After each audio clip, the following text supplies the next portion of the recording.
Hey guys, my name is Kirsty and welcome to my October book haul. I'm filming this at 5 o'clock at night when it's starting to get dark, so as this video goes on it might get darker and darker, but I'm going to keep this introduction really short because I have God knows how many books here. There are so many, and I also thought that because I am an English student that I would also include in my book hauls all of the academic books that I've brought this month, so just to help me with like essays and educate my brain. I thought I would share those with you as well, but I am going to show you those at the end of the video, so if you guys aren't interested in academic books then you don't have to watch the end of the video. And because there's so many books, I'm not going to talk about what the books are about. It only takes 5 seconds to search for them on Goodreads, okay? So, you know, just bear with me here. So I'm going to start off with graphic novels that I brought this month. The first one that I have is The Goddamned Volume 1, and this is by Jason Aaron, R.M. Guerra and Julia Briscoe, and this is set like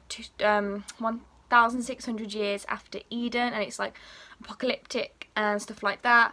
Artwork is absolutely amazing as usual for the graphic novels. Then we have volume 1 of Ms. Marvel, and this is by G. Willow Wilson and the artwork is by Adrian Alfona, and this obviously is about Ms. Marvel, so that's pretty self-explanatory to be honest. And you know what's great? She is a Muslim, so we have a diverse superhero character. It's about time that there was a Muslim superhero because they're all white, aren't they, to be honest? Like, you know, we had Luke Cage, that was brilliant. We've got Black Panther, amazing.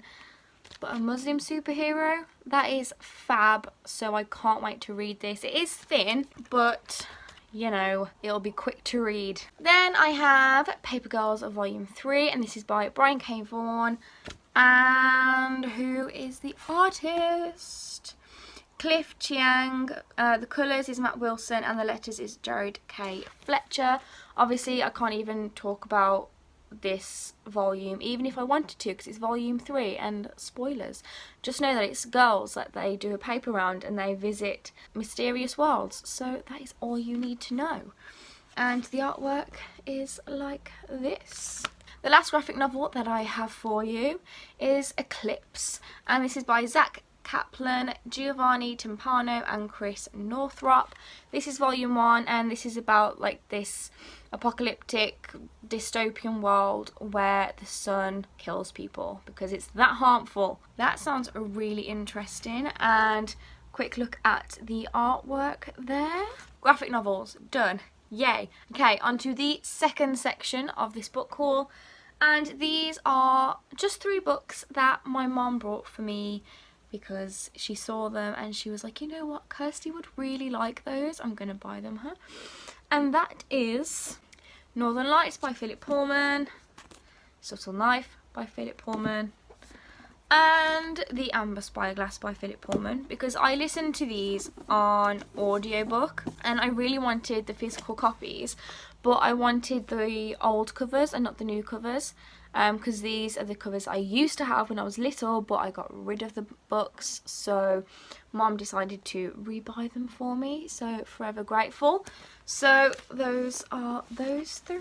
And then I brought this book when I went to Cheltenham yesterday, and that is Scottish Ghost Stories, and this is just like an anthology of Scottish ghost stories obviously. And I brought this because I am studying the Gothic at university, and I thought it would be good just to expand my reading horizons for ghost stories.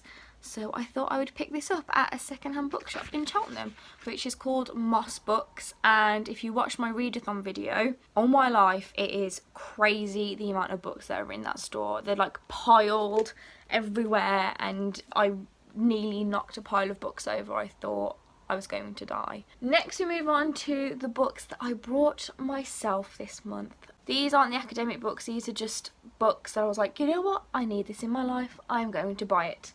The first one, oh god, this is heavy. First one is Harry Potter, A History of Magic. What this is based on is, there's an exhibition at the moment in the British Museum, and it has the history of magic, so it's got like original artifacts of magic. It's got manuscripts that detail magic, where magic comes from. It's got original manuscripts of Harry Potter, and this book just shows you all of those artifacts. So there you see some of the artifacts there. This book is really heavy. Oh my life, this is awkward to hold. And it just shows you all of the things that you can see in the museum. So that's really interesting. And naked, it has a massive snake going all the way around it. So it's also gorgeous naked as well. And I brought this because Amazon were doing this thing where they seem to drop their prices by like ridiculous amounts. So one day it was like $19.99 on Amazon, and then I checked the next day and it was $12.99. I was like, yes, I will have that, thank you very much. It saved me £7. And of course, it's October, and you know what that means. Harry Potter and the Prisoner of Azkaban Illustrated Edition. Yes, and naked, is this going to work? This is going to drop on my lap and it's going to be really heavy. Can't do it like all the other booktubers do it. God, sorry guys. Naked, it's purple. This is an illustrated edition of The Prisoner of Azkaban, and this is probably going to be my favourite yet, because The Prisoner of Azkaban is my favourite book and my favourite film. So obviously this is going to be my favourite illustrated edition. Look at Buckbeak. Look how cute he looks. I don't know what they're going to do with Goblet of Fire, if they're going to bring out Goblet of Fire, because that's when the books start to get really, really big. So I don't know how they're going to make that work for the illustrated edition, because otherwise the books are going to be just massive.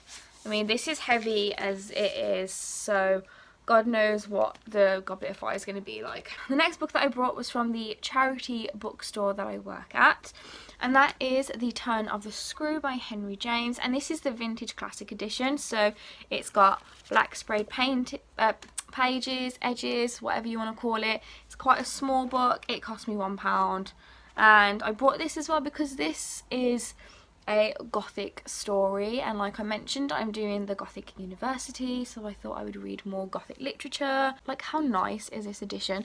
Vintage Classics brought out quite a few books in this edition. It was like Great Expectations, stuff like that, and I was gonna get them, but I was like, they're really expensive. I was like, no, they're like $7.99. So, but then I saw this one in my bookstore and I was like, you know what, I'm gonna get it. Next one that we have is There Is Someone Inside Your House, and this is by Stephanie Perkins. I haven't read this yet. I really do want to read it. Of course, I had to buy the anticipated release of Turtles All the Way Down by John Green.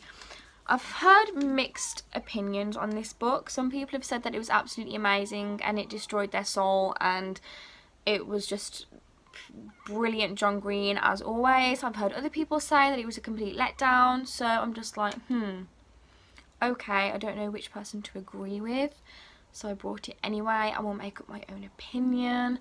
Naked, I don't know what it looks like. Shall we have a look? Oh, okay, so it's black and it's got a little engraving on the front there. I am a bit annoyed as well because all of my John Green books are in paperback and this one's in hardback, so it's going to look strange. And then I told you there's a lot of books. All the Crooked Saints, Maggie Stiefvater. She is the author of The Raven Cycle, and I absolutely love those books so much. I've reread them a few times and I just can't get enough of them at all. I've heard very, very mixed reviews about this book. I'm very apprehensive to get to it because I've heard there's quite some problematic elements of this book, so I am a bit apprehensive to get to it, but I'm going to read it, I'm going to see it, and I'm going to read it with a critical mind. Then we have another massive book, and that is The Art of Spirited Away. If you don't know what Spirited Away is, it is a film by Hayao Miyazaki, and it's for Studio Ghibli anime company. I want to collect all of the art of books for the Studio Ghibli films because I am absolutely obsessed with that company. This is originally £25 on Amazon and I saw it for $11.99 and I was like, oh my life, $11.99, that is more than 50% off. I have to get it. So I clicked buy now and I was like, yes, living life. I'm going to show you some artwork in this as well. So basically it just shows you the artwork of the film and takes you through the different drawings and ideas that they had, and I'm going to stop there because this book is really heavy. I thought it would be brilliant to have since I am a massive fan of the film. It's the first anime film I ever watched. I think I was like 7 and it was in 2002. Those are all the big books now, that's okay. Okay, so then we have Kid Got Shot, and this is by Simon Mason, who is the author of Running Girl. I do own Running Girl, but I haven't read it yet. I don't know if this is a sequel, a companion novel, or just a similar book. I don't know. I can't tell you anything because I generally have no clue what this book is about or if it's related to Running Girl at all. But it's on my Amazon list, and I saw it in the Oxfam bookshop in Cheltenham yesterday, and I was like, you know what, I'm gonna get it. The last book of the books that I brought myself that are fiction is It Only Happens in the Movies, and this is by Holly Bourne. I met Holly Bourne last Wednesday at the Birmingham Waterstones, and it was absolutely amazing. It was just hilarious. I think she's just a brilliant human being, and I got the signature. I gave this book 4.5 out of 5. I just thought the book was absolutely amazing. The only thing that let this book down was it doesn't have any trigger warnings in the book for self-harm, suicidal thoughts, stuff like that. That was the only thing that let it down, to be honest, but the rest of the book was amazing. I thoroughly recommend this. Holly Bourne also has her first adult novel coming out next year, I think, so I can't wait to give that one a go. Right, so this is where the academic books are going to start now. So if you're bored, if you don't want to watch me show you academic books, just leave now, okay? So if you're leaving now, thank you for watching. Blah de blah de blah, like the video, comment. I will see you in the next video. If you do like academic books, then stay here because I have plenty to show you. To kick off the academic books list, we have The Good Immigrant, and this is a collection of stories / essays from people of colour who write about their experiences of being a person of colour and what they have to deal with in everyday life. So I'm going to read a bit of the blurb out to you, just like a quick snippet. And it says, how does it feel to be constantly regarded as a potential threat, strip searched at every airport, or to be told that as an actress, the part you're most fitted to play is wife of a terrorist? How does it feel to have words from your native language misused, misappropriated, and used aggressively towards you? How does it feel to hear a child of colour say in a classroom that stories can only be about white people? Bringing together 21 exciting black, Asian and minority ethnic voices emerging in Britain today, The Good Immigrant explores why immigrants come to the UK, why they stay, and what it means to be other in a country that doesn't seem to want you, truly doesn't accept you, but still needs you for its diversity monitoring forms. This just sounds like such an interesting read, and I really want to educate myself on multiculturalism and different ethnicities, different cultural backgrounds, and I feel like this is a good place to start. Second one is Sylvia Pankhurst, Sexual Politics and Political Activism. Second one I brought is also from the charity bookstore, and this is because I am studying the Gothic at university, and I'm going to go on to study the fantastic or science fiction, something like that, in year 3. And so I brought Weird Realism, Lovecraft and Philosophy by Graham Harman. Then, because I couldn't do this module at university because I'd already picked my modules, this was one of the modules that I really wanted to do, but I couldn't fit into my timetable, and that was children's fiction. And so I decided to buy me a study guide on children's literature so I can teach myself about the workings of children's fiction, the background, the theories behind it.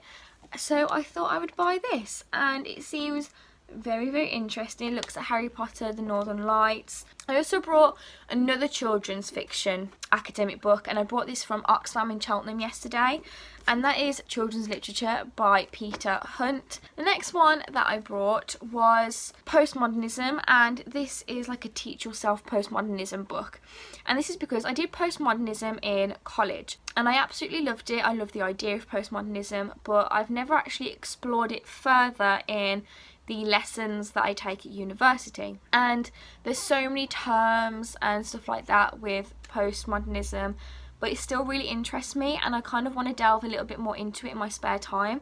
So I thought I would get this book, and so I can teach myself postmodernism and just get myself re-familiar with the terms.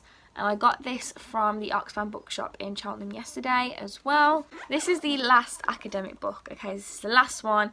I also brought this from Oxfam in Cheltenham yesterday. They had a great literary criticism section and I absolutely rated it, but they also had a TV section, and so I brought Television, Audiences and Cultural Studies by David Morley. These are two books I got in book subscription boxes. I'm not going to show you them because spoilers, but these were from the Fairy Loot box. So if you want to watch my Fairy Loot unboxing, then I will link it in the description box below. I'll put it on the screen, but I don't want to give anyone spoilers for who hasn't received the Fairy Loot box yet, so that's why they are like this. So there we have it. That was my October book haul. I told you it was going to be really long, didn't I? So I rushed through them all. I am sorry that I couldn't give you the synopses for each of the books, but I didn't want to bore you guys to death. I just like to split them up into sections just so it's not all over the place. If you do like seeing the academic books that I buy each month, let me know, because I do buy academic books every month. So if you want to keep on seeing which ones I buy in every book haul, just let me know. And if you don't like it, then also let me know. So feedback is great. So if you did like this video, please give it a big thumbs up. If you've got any comments, questions, feedback, leave it in the comments box below as well. I do post videos Mondays, Tuesdays and Fridays, but that is subject to change because I do have assessments to be in for university. I do have a lot of essays to write and stuff like that. So for a while, it might just be readathons going up on a Monday. I don't know yet, but I will let you guys know. And if you do want notifications for when I post new videos, just click on the bell icon below and you'll receive notifications. So that's it for my October book haul. I hope you guys enjoyed it and I will see you in my next video. Bye!